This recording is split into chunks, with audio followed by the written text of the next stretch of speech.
Welcome to the Will Coca Podcast. Another 5-Minute Friday starts now.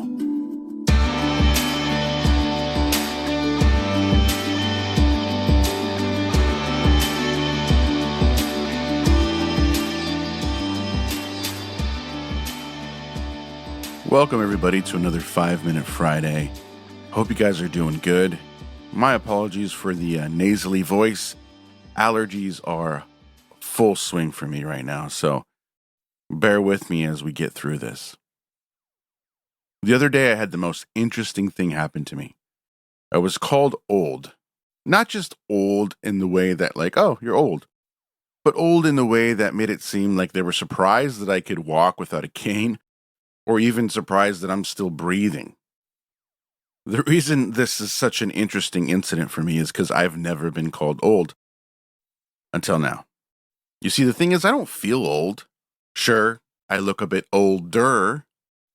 I have some gray hairs coming out more here and there, and I do take a lot more vitamins and supplements than I used to, but no. Old, not for a second. Let me give you some context. I shifted careers recently, and that may seem a bit later in life to some, which I believe is why this 20-something was pretty shocked. But you see, I don't subscribe to the idea that time is a restraint from anything you want to follow that you're passionate about. What a weird concept, right? Think about it. The longer you spend time on Earth, the more people think you are less allowed to make big changes later on. What a weird way of thinking.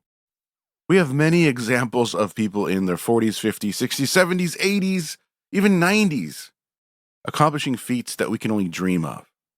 So instead of going on to a get off my lawn rant, I decided maybe I could give him a clearer picture, not about how I don't consider myself old, but rather where my heart is at this moment.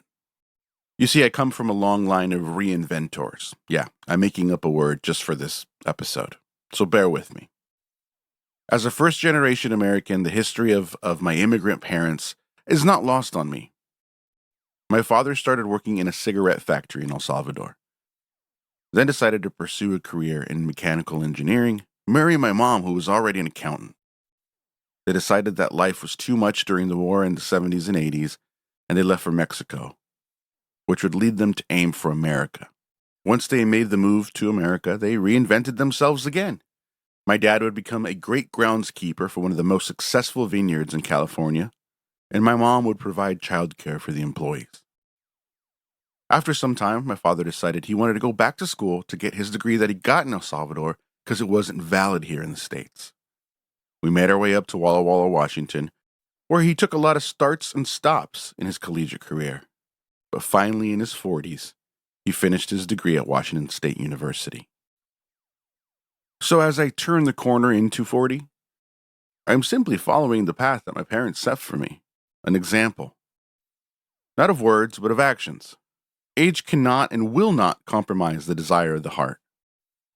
I've had this idea in my head for a long time, that what if when you meet somebody new, right? There was a way of seeing deep inside their core.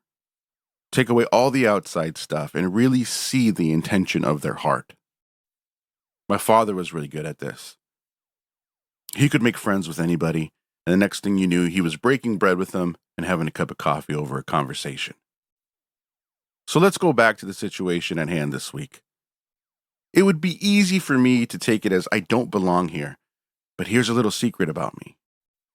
When I hear you don't belong here, or you can't do something, that's when I lean in, and I turn the afterburners on, and I take it as a challenge. But what's the challenge here? Maybe, just maybe, the challenge isn't to prove anything to anyone other than myself, and to be an example led by character rather than words, and find confidence that I'm old enough to know better and young enough to keep trying. Thanks for listening, everybody. That's been another 5-Minute Friday. We will catch you next week.